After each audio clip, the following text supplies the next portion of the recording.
ఉంటుందండి.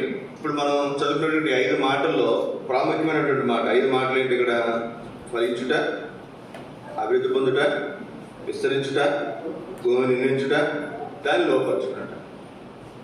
ఎవరైనా మమ్మల్ని వచ్చి మేము ఫలించట్లు మమ్మల్ని ప్రార్థన చేయమని అడుగుతారా? మమ్మల్ని అభివృద్ధి పొందినట్లు ప్రార్థన చేయమని అడుగుతారా? లేకపోతే మమ్మల్ని విస్తరించినట్లుగా ప్రార్థన చేయమని అడుగుతారా? లేదా భూమిని నిండించినట్లుగా, లేదా దాన్ని లోపరిచినట్లుగా ప్రార్థన చేయమని అడుగుతారా? ఏం కోరుకుంటారు చెప్పండి? సహజంగా కోరుకునేది ఏంటంటే ఏం కోరుకుంటారా? ఫలించాలని కోరుకుంటారా? అభివృద్ధి పొందాలని కోరుకుంటారా? విస్తరించాలని కోరుకుంటారా? నిండించాలని కోరుకుంటారా? లోపరుచుకోవాలని కోరుకుంటారా? అభివృద్ధి పొందాలని. అంటే ఒక మాటలో మనం చెప్పాలంటే ఈ ఆశీర్వాదంలోనే అభివృద్ధి కూడా మనకు కనపడుతుంది. అందుకే ప్రోగ్రాం అభివృద్ధి అనే మాట మనం చూడడానికి ప్రయత్నించాం. అభివృద్ధి ఏమిటి? అభివృద్ధి ఏ విధంగా అభివృద్ధి పొందుతాం అనేది కనుక మనం జాగ్రత్తగా ఆలోచన చేస్తే రండి, ఒక 5 తలంపులు క్లుప్తంగా మీకు జ్ఞాపకం చేస్తాను. నేను ఆదికాండం 9వ అధ్యాయం, ఆదికాండము 9వ అధ్యాయం మొదటి వచనం.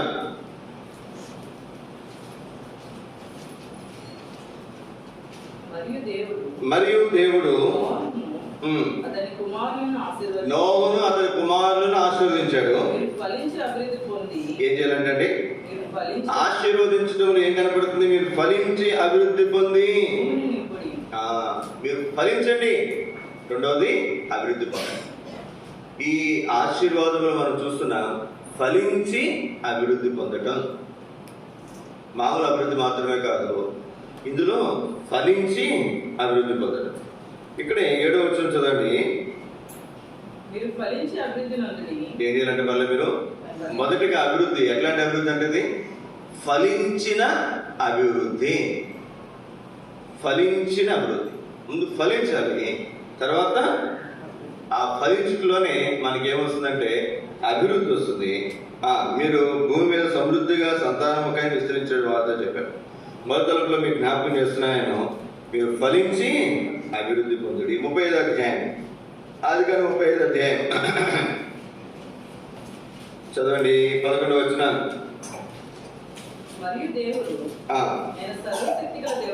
నేను సర్వశక్తి గల దేవుడను, నీవు ఫలించి అభివృద్ధి పొందుము. జనమును జనముల సమూహమును నీ వలన కలుగును. నీవు ఫలించి అభివృద్ధి పొందుము. దేవుడు, మన దేవుడు ఈ ఉదయకాల సమయంలో మనతో చెప్తున్నటువంటి మాట, నీవు ఫలించి అభివృద్ధి పొందు. సోదర సోదరి, ఈ లోకంలో తండ్రి మనసు వేరు, తల్లి మనసు వేరు. తండ్రి మనసు వేరు, తల్లి మనసు వేరు. మా పిల్లల విషయమై నేను వారికి తండ్రిని కనుక తండ్రి మనసు కలిగింటాను.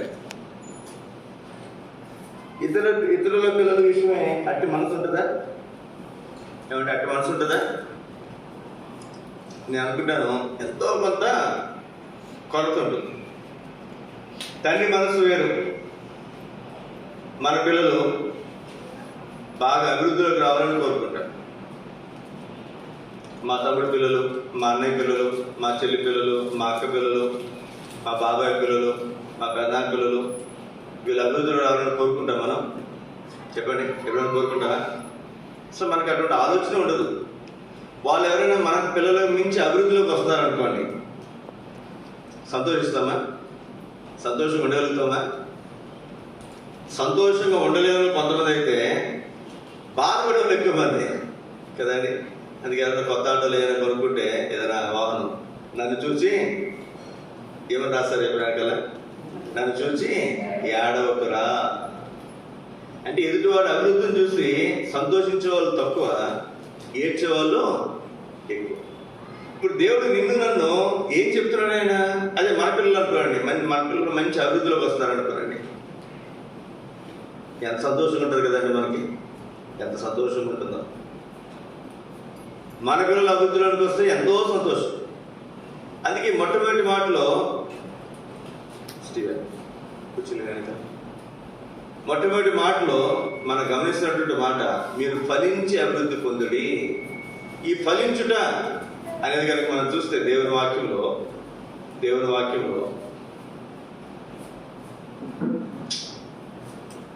తీసుకెళ్ళిరా చెప్పి 2 నిమిషాలు అయింది. వాళ్ళు బయటకు వచ్చిన సేపు ఏం చేస్తారు అసలు?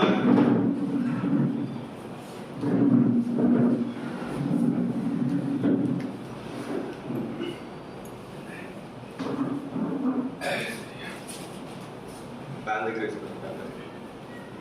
మీ ఎదురు మీ ఇష్టం, ఎక్కడ ఫ్యాన్ ఎదురు ఇక్కడ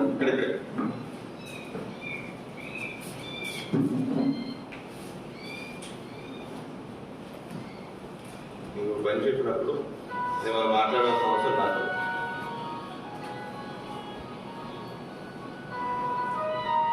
ఈ ఉదయకాల సమయంలో మనకు జ్ఞాపకం చేయబడుతున్నటువంటి మొట్టమొదటి మాట, మీరు ఫలించి అభివృద్ధి పొందుడి. మన పిల్లలు ఫలించాలని, వాళ్ళు మంచి అభివృద్ధిలోకి రావాలని ఖచ్చితంగా మనందరం కూడా కోరుకుంటాం. ఎందుకనంటే వారు మన బిడ్డలు కనుక. ఇప్పుడు దేవుడు, ఆయన మన సృష్టికర్త, మనకు తండ్రి, మనకు దేవుడు, మనకు ప్రభువు. ఇప్పుడు ఆయన అంటున్నటువంటి మాట చూడండి, ఏమంటాడు ఆయన ఇక్కడ? ఏమన్నాడు? మరొకసారి చదవండి ఆ మాట. 11వ వచనం. నేను సర్వశక్తి గల దేవుడను. ఎంత మంచి మాట అండి! ఏ మనసుది? తండ్రి మనసుది. తండ్రి అంటాడు దేవుడు, నీ విషయమే నా విషయమే చెప్తున్నటువంటి మాట, నీవు ఫలించి అభివృద్ధి పొందు. సోదర సోదరి, ఇటు తండ్రి అయినటువంటి దేవుని, తండ్రిగా ఉండే దేవుని మనం కలిగి ఉన్నాం. అందుని బట్టి మనం ఆయన ఆరాధించ భద్రమై ఉన్నాం. 2 రోజులుగా ఆదికాండ 26వ అధ్యాయం అభివృద్ధి అనే మాట మనం చూస్తున్నాం. ఆదికాండ 26వ అధ్యాయము 12వ వచనం. ఇస్సాకు ఆ దేశమందున్న వాడే ఏం వేసినట్టండి? విత్తనం వేసి ఆ సంవత్సరము ఎన్ని ఎంత అంట? 100 ఫలము పొందెను.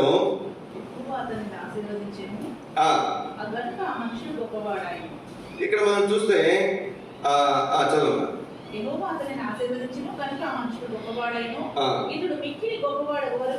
అతడు మిక్కిలి గొప్పవాడకు వరకు. ఏ అభివృద్ధి అంటే? క్రమక్రమముగా అభివృద్ధి. ఇక్కడ మనం చూస్తే 12వ వచనంలో యెహోవా అతనిని ఆశీర్వదించెను. ఈ ఆశీర్వాదంలోని ఒక భాగం ఏంటంటే అభివృద్ధి. ఈ అభివృద్ధి కూడా మొదటి అనుభవం ఫలించి అభివృద్ధి పొందడం అయితే, రెండో అనుభవం ఏంటంటే క్రమక్రమముగా అభివృద్ధి పొందడం. క్రమక్రమముగా. సోదర సోదరి, ఈ ఉదయకాల సమయంలో మనకు జ్ఞాపకం చేయబడుతున్నటువంటి మాట, మన దేవుడు మనను అభివృద్ధి పరిచే దేవుడు. ఈ అభివృద్ధి కూడా ఎట్లాంటి అభివృద్ధి అంట? క్రమక్రమముగా అభివృద్ధి. కొంతమంది మనం చూస్తాం ఊరికినే అభివృద్ధిలోకి వస్తారు, ఎక్కువ కాలం వాళ్ళు నిలబడలేదు, నిలదొక్కుకోలేదు. సడన్గా వచ్చి ఎక్కువ కాలం ఉన్నట్టు చాలా అరుదు. అలా కాకుండా కొంచెం కొంచెం కొంచెం కొంచెం క్రమముగా అభివృద్ధిలోకి వస్తే ఆ అభివృద్ధి ఎలా ఉంటుంది చెప్పండి? స్థిరంగా ఉంటుంది. మన దేవుడు ఎలా అభివృద్ధి పరిచే దేవుడు అంటే ఎలా చెప్పండి? ఊరికి ఒక్క రోజుతో ఏదో మాయ చేస్తాను, మంత్రం చేస్తాను వచ్చేస్తే ఏమండి?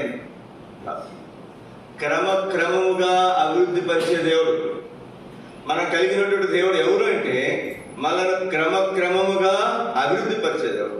ఇట్టి దేవుడు మనం కలిగిన, అందుని బట్టి మనం ఆయన్ని ఆరాధించబద్ధులమైన. 3వ తలుపుగా రండి, ఆదికాండ 30వ అధ్యాయం. ఆదికాండ 30వ అధ్యాయము 29వ వచనం, 30వ వచనం. అతను చూచి, నేను నీకు ఎట్లు కొలుపు చేసినో నీ మందలు నా యొద్ద ఎట్లుండెనో అది నీకు తెలియను. నీకు తెలియదు యాకోబు అంటున్నాడు. నేను రాకమునపు నీకున్నది కొంచెమే, అయితే అది బహుగా అభివృద్ధి పొందెను. నేను పాదము పెట్టిన చోటెల్లా యెహోవా నిన్ను ఆశీర్వదించెను. ఎప్పుడు సామర్థ్యం చేసుకుంటున్నా నేను. ఇక్కడ దేవుడు ఆశీర్వదించాడంట. దేవుడు ఆశీర్వదించాడు. ఈ ఆశీర్వాదం ఎట్లాంటిదంటే మొదటగానేమో ఫలించి అభివృద్ధి పొందటం అయితే, రెండవది క్రమక్రమముగా అభివృద్ధి పొందటం అయితే, మూడవది బహుగా అభివృద్ధి పొందడం. బహుగా అభివృద్ధి కలిగేసింది ఎవరు? దేవుడే. ప్రియ సోదర సోదరి, ఈ దేవుడు మన దేవుడు ప్రభు యేసుక్రీస్తు వారు మనల్ని అభివృద్ధి పరిచే దేవుడు. ఎలా అభివృద్ధి పరుస్తారంటే క్రమక్రమముగా అభివృద్ధి పరచడం మాత్రమే కాకుండా ఎంతవరకు వచ్చింది చాలే అనుకునే దేవుడు కాదంట, బహుగా అభివృద్ధి పరిచే దేవుడు అంట. ఇది దేవుని ఆశీర్వాదంలో భాగం, బహుగా అభివృద్ధి పరిచే దేవుడు. 4వ తరపుగా రండి, ఆదికాండం 17వ అధ్యాయం. ఆదికాండం 17వ అధ్యాయం. ఇక్కడ మనం 3వ తరపులో మనం చూస్తే, నేను అడుగు పెట్టిన స్థలమల్లా, నేను పాదం పెట్టిన చోటెల్లా యెహోవా నిన్ను ఆశీర్వదించాను. దేవుని బిడ్డలుగా మనం ఎక్కడైతే ఉంటామో, ఎక్కడైతే చదువుకుంటామో, ఎక్కడైతే ఉద్యోగాలు చేస్తామో, ఎక్కడైతే పని చేస్తామో, మనము పాదము పెట్టిన చోటెల్లా, గుర్తుపెట్టుకున్నాడు, అక్కడ ఎవరైనా ఒక దేవుని బిడ్డ క్రైస్తవుడు క్రైస్తవురాలు పని చేస్తున్నట్లయితే ఆ వారు అక్కడ నుండి పని చేస్తున్న కారణాన్ని బట్టి ఆ ఇంటి యజమానిని లేదా కంపెనీ వారిని లేదా పొలం కలిగినటువంటి వారిని దేవుడు ఆశీర్వదించే దేవుడు. ఎలా ఆశీర్వదిస్తారంటే ఆశీర్వాదం కూడా బహుగా ఆశీర్వదించేది. ఈ ఉదయకాల సమయంలో ఇట్టి దేవుణ్ణి మనం కలిగి, ఇట్టి దేవుని మనం కలిగి, అందుని బట్టి మనం ఆయన ఆరాధించ బద్ధులమైన. 4వ తరపుగా రండి, ఆదికాండం 17వ అధ్యాయం చదవండి. మొదటి వచ్చిన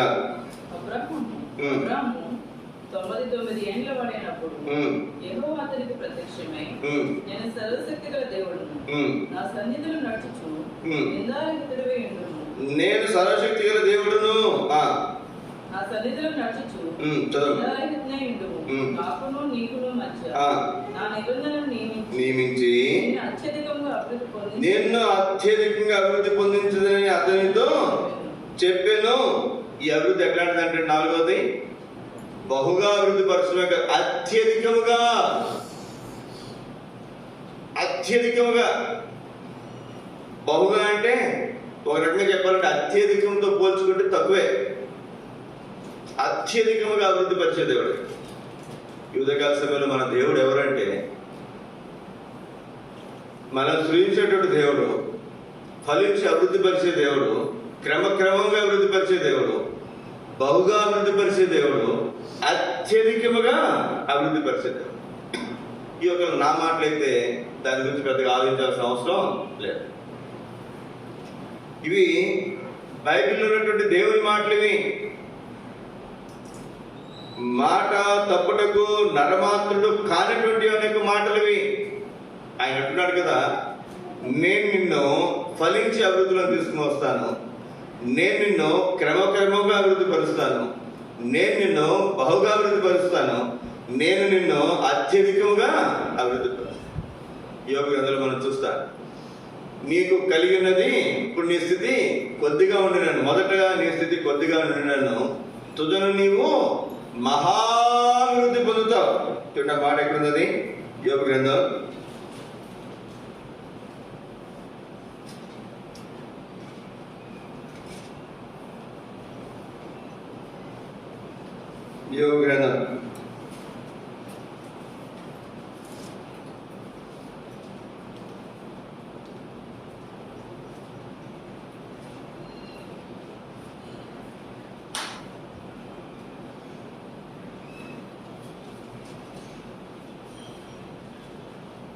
8వ అధ్యాయం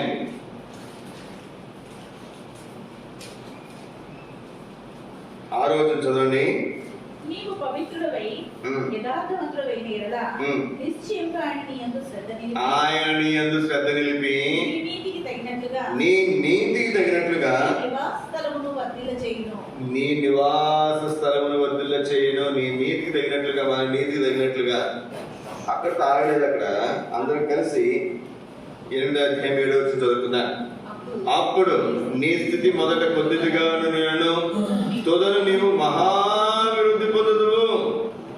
అత్యధికమైనటువంటి అభివృద్ధి చివరికి ఏంటంటే మహాభివృద్ధి. ఎంత ఆశ్చర్యకరమైనటువంటి మాట చూడండి. మహాభివృద్ధి. ఇంకా దాని మించినటువంటి సంగతి లేదు, దాని మించినటువంటి సంగతి లేదు, దాని మించినటువంటి అభివృద్ధి లేదు. మహాభివృద్ధి 5 మాటలు జ్ఞాపకం చేశాను. ఫలించి అభివృద్ధి పొందించే దేవుడు, క్రమక్రమంగా అభివృద్ధి పరిచే దేవుడు, బహుగా అభివృద్ధి పరిచే దేవుడు, అత్యధికంగా అభివృద్ధి పరిచే దేవుడు, మహాభివృద్ధి కలిగించే దేవుడు. ఇవి నా సొంత మాటలు కాదు, బైబిల్ ఉన్నటువంటి మాటలు మీకు జ్ఞాపకం చేశాను. చివరి ఒక మాట మీకు జ్ఞాపకం చేసి ముగిస్తాను నేను. ఈ అభివృద్ధి అంతా ఎలా వస్తుందట? ఎఫెసీయులకు రాసిన పత్రిక 4వ అధ్యాయం. ఈ అభివృద్ధి అంతా ఎలా వస్తుందో ఒక మాట మీకు జ్ఞాపకం చేసి ముగిస్తాను నేను. ఎఫెసీ 5:16.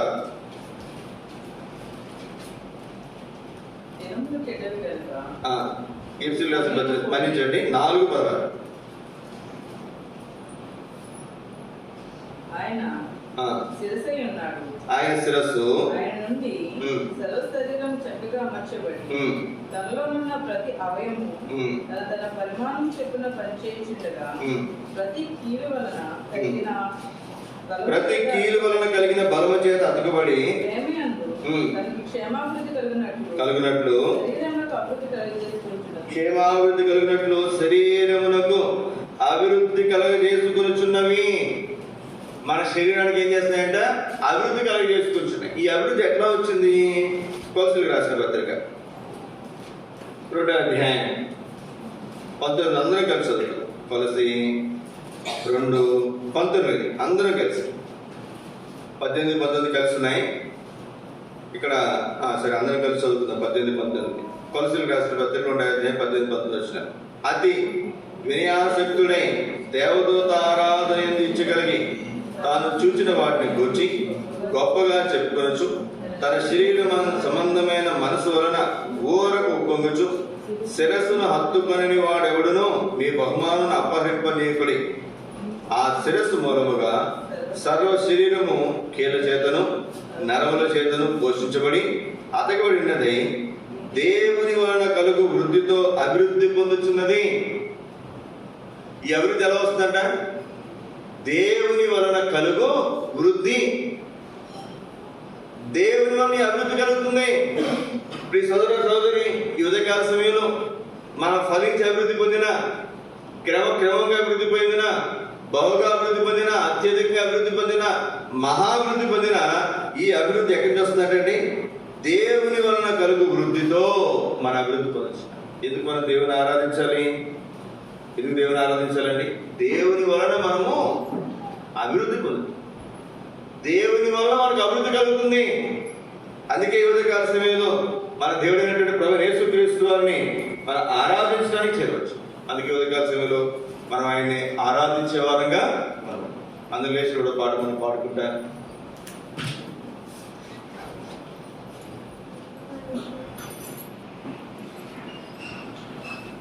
అందరూ లేచి కూడా పాట మనం పాడుకుంటాం.